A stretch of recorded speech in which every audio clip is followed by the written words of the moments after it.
Okay, this is a 2003 Honda Pilot, and I've been having a problem. I'm not getting any heat in the cabin.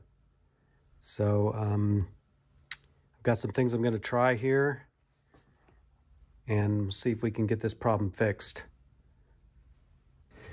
Yesterday, I spent a lot of time and I replaced the thermostat.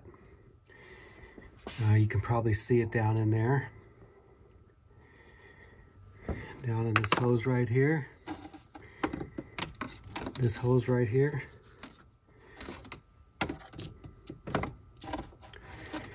Right here, this is the lower hose.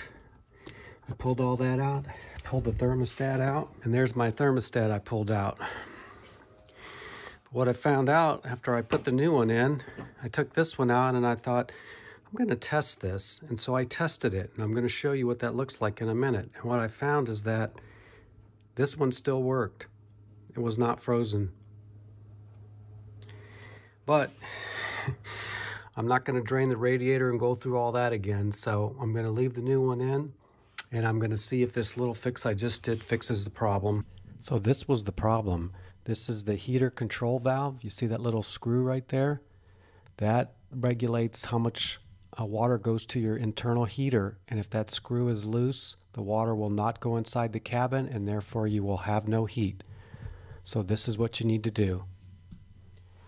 Okay, so this screw sits right near the firewall, and what you need to do is just take a Phillips screwdriver and snug that screw down. You see that wire coming out? That's coming from the inside of your car. When you change the temperature from cold to hot, that moves that valve in there. But if that screw is loose, the valve's not moving. So tighten the screw, reset your interior back to cool again, move it around, and then retry it. This solved my problem. One of the other things I did trying to diagnose this issue, figure out what's going on, is I got my little handy dandy code reader here, and I went to read some codes. And so after plugging it in, click on pending codes, stored codes, and that's the message I got right there. There are no codes in the system. There are no stored codes, and there's no pending codes. So that's odd, because if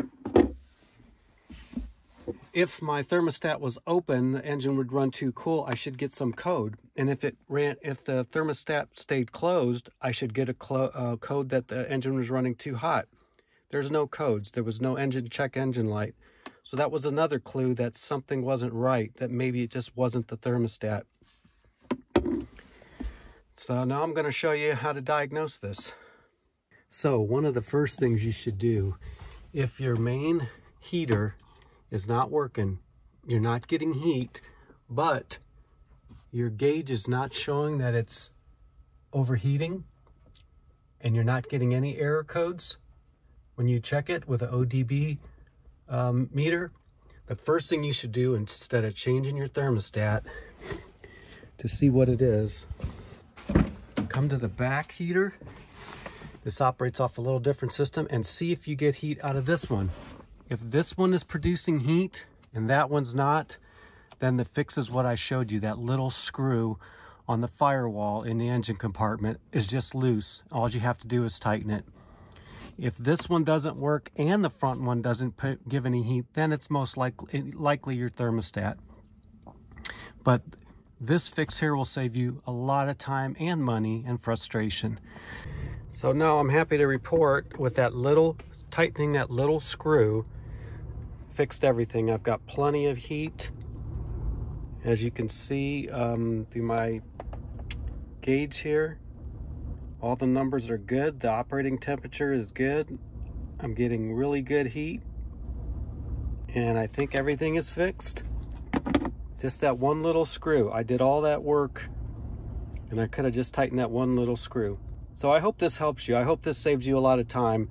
I spent hours on YouTube trying to find the information, and hopefully this video can put it all together for you, and you'll find it a lot quicker. Okay, we're going to take a quick look at how these thermostats work so you can test one if you ever had to. Okay, as you can see, that's in the closed position. You see the housing on this. It comes up right to the top here. Right to the top, there's no gaps. So the water's behind it, trying to get out.